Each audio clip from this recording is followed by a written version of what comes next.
여러분이 인생을 살면서 가장 감격적인 순간은 언제입니까? 아마 그런 순간들이 있었을 것입니다. 오늘 본문에는 느헤미야의 가장 감격적인 장면이 나옵니다. 그것이 6장 15절 말씀입니다. 우리 이 말씀을 같이 한번 읽어볼까요? 시작. 성벽 역사가 52일 만인 엘룰월 25일에 끝남에, 이 한 절을 기록하기 위해서 느헤미야가 그 페르시아에서 모든 지휘와 그 모든 것들을 다 끊어버리고 예루살렘으로 왔죠. 많은 문제와 어려움을 뛰어넘었습니다. 유다 사람들도 이 한 구절의 기록을 보기 위해서 모든 것들을 포기하고 올인했던 것을 볼 수가 있습니다. 자, 여기서 날짜 계산을 한번 좀 해보겠습니다. 이게 도대체 무슨 말인가? 엘룰월은 유다 달력의 6번째 달 6월을 이야기합니다.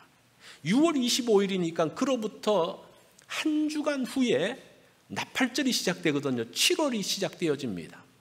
그래서 6월 말 6월 25일 빼기 52일 하면 5월 3일 정도, 5월은 아부월이거든요. 5월 3일 정도에 이제 성벽 공사가 시작됐다는 것을 계산할 수가 있습니다. 그러면 이것이 오늘날 달력하고 어떻게 다른가?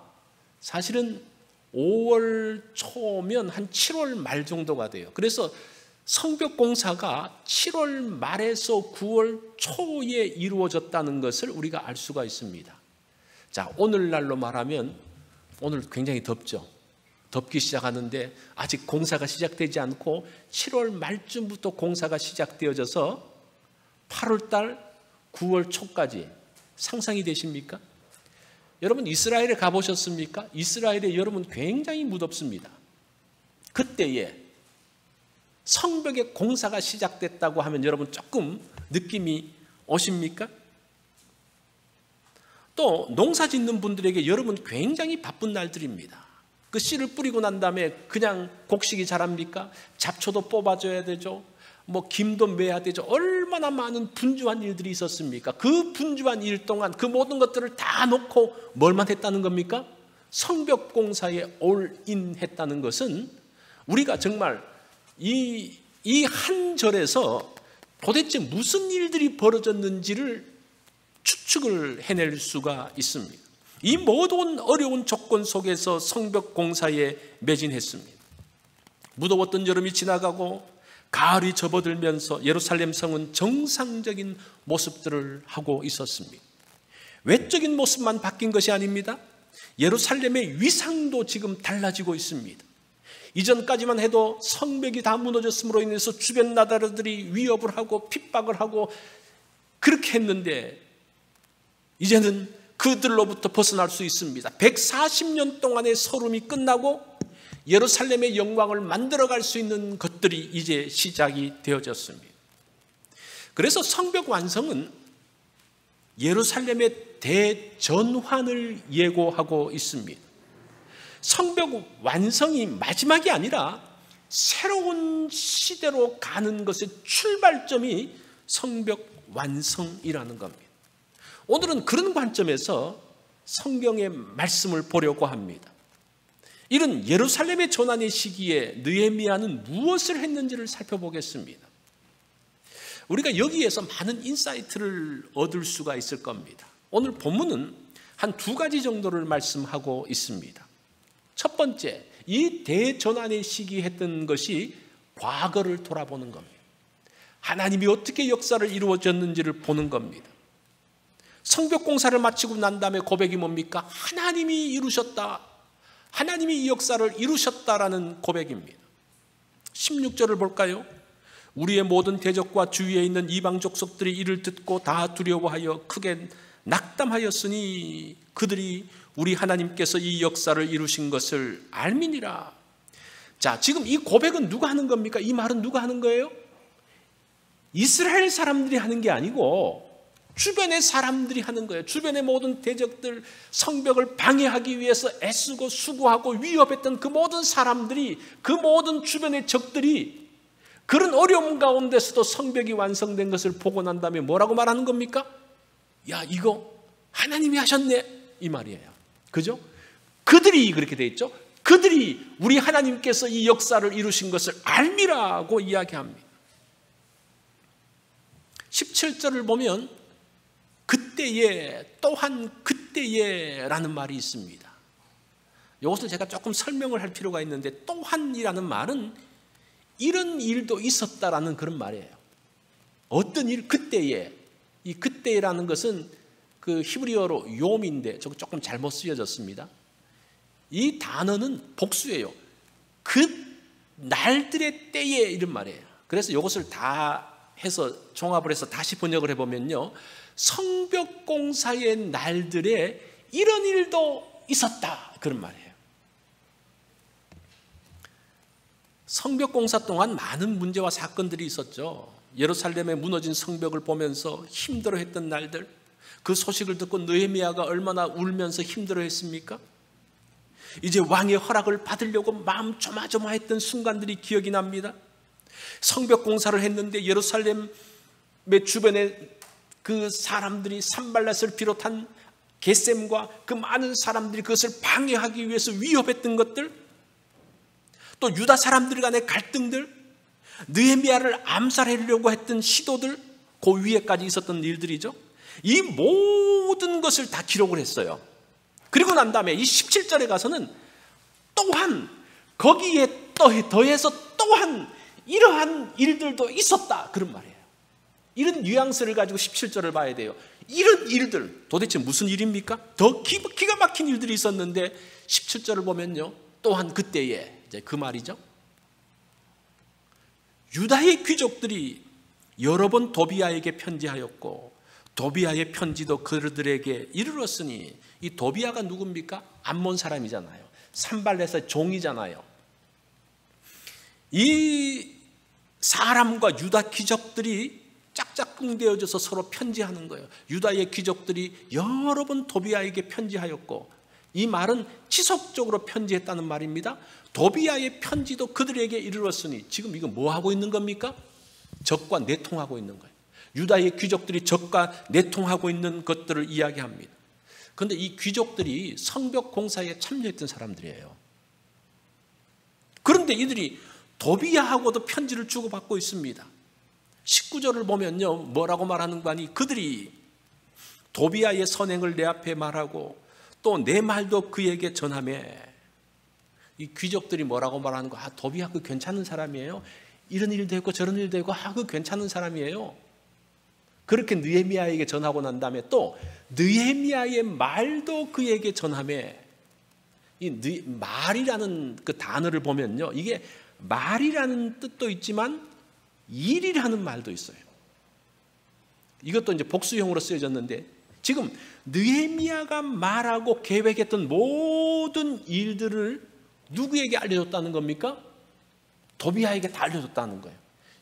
그 중요한 정보들, 귀족들하고 함께 이야기하면서 앞으로 어떻게 성벽 공사를 하고 어떻게 무슨 일들을 하고 그 모든 것들을 다 의논하면 의논한 것들이 다 도비아한테 다 넘어가는 거예요. 그러니까 이런 기가 막힌 일이 있었다는 것을 지금 더 말하고 있는 거예요.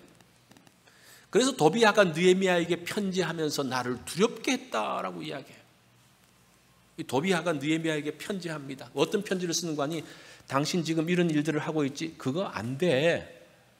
그 편지를 받으면서 느헤미야가 어떤 마음이 들었겠어요? 이거 어떻게 알았지? 도대체 이거 뭐야? 또 편지가 옵니다. 이것까지 알았어?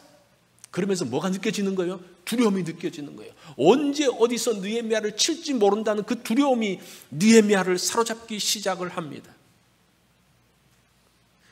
그 일을 도대체 누가 했을까? 그 대표적인 사람이 나와요. 18절에 나와요.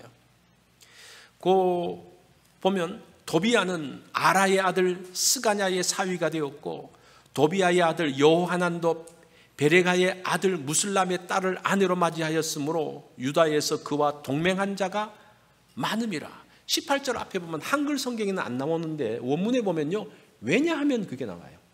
도대체 이 사람들이, 유다의 귀족들이 왜 도비아에게 편지했냐? 왜냐하면 그 이유가 뭐라는 겁니까? 사위고 사돈이고 뭐 이런 인척으로 얽혀져 있기 때문에 이 모든 것들이 다 나갔다는 겁니다.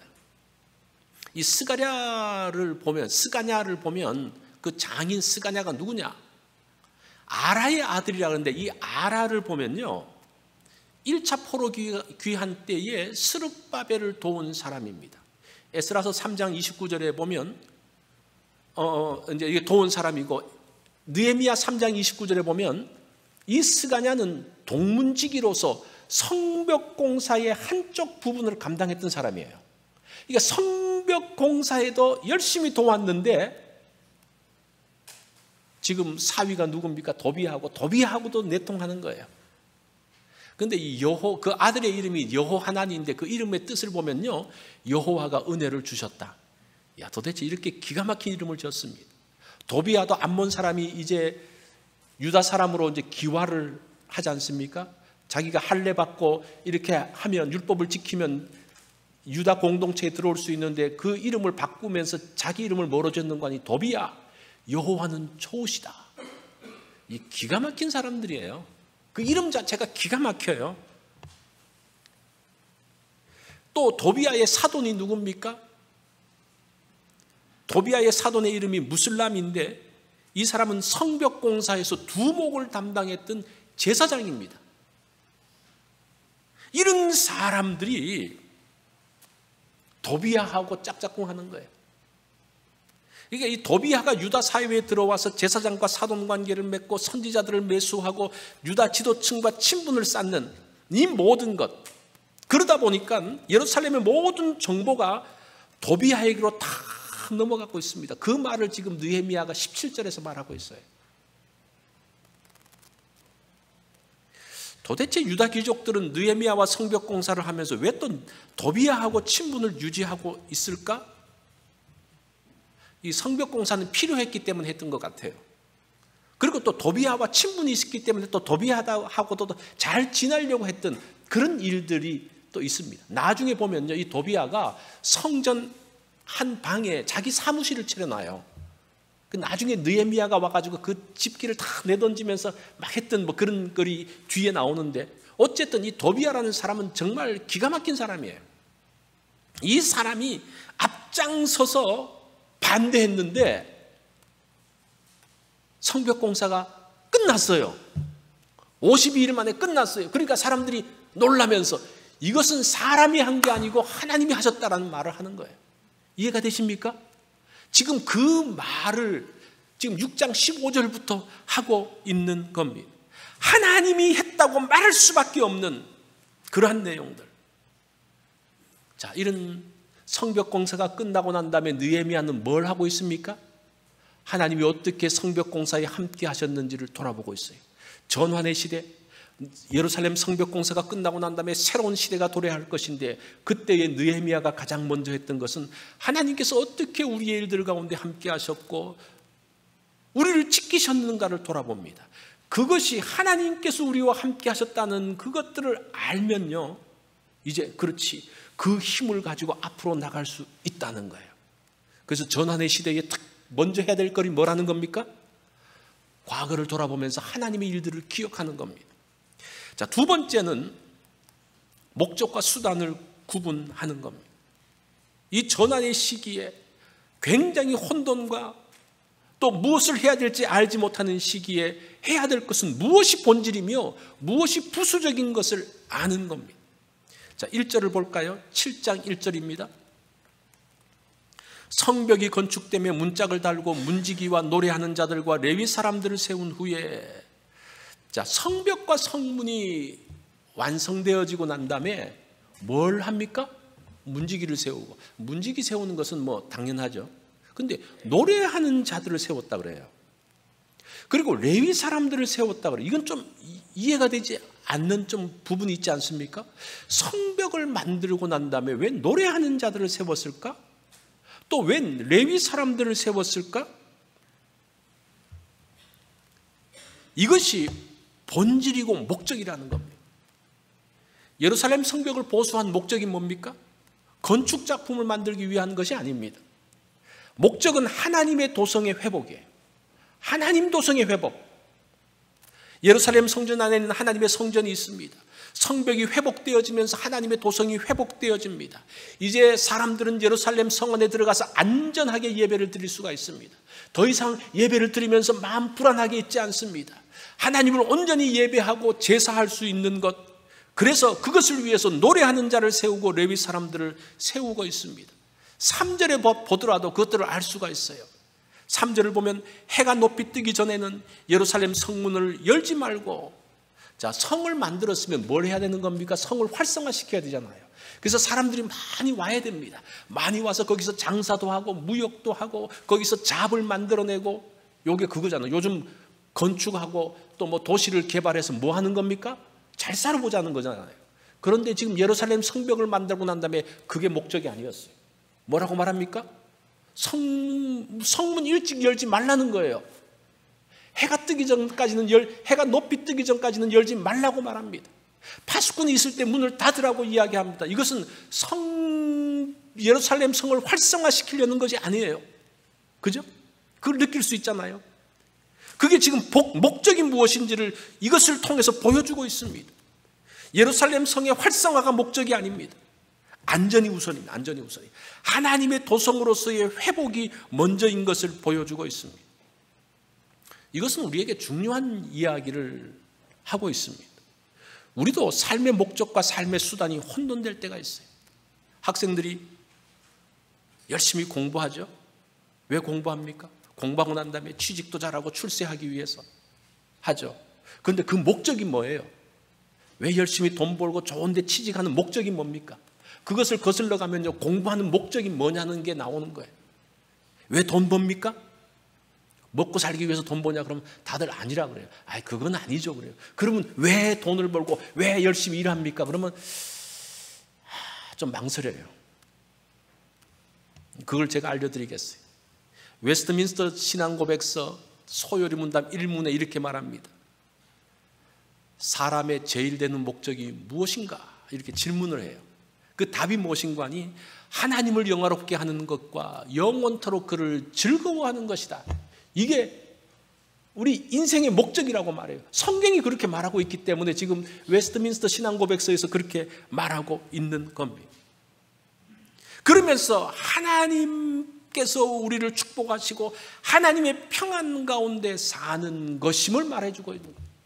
느헤미야의 성벽 공사 열심히 수고해서 성벽을 만들고 났는데 그 목적이 뭐냐? 이거라는 거예요. 옛날이나 지금이나 이거라는 거예요. 이것이 우리의 인생의 존재 목적입니다.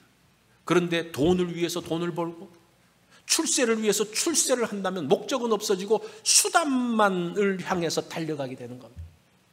그렇게 열심히 수단을 향해서 달려가다가 마지막 하나님이 부르실 때 하나님 앞에 딱 서려고 할 때 죽음을 앞두고 사람들이 당황하기 시작합니다. 이것은 아니었던 것 같은데.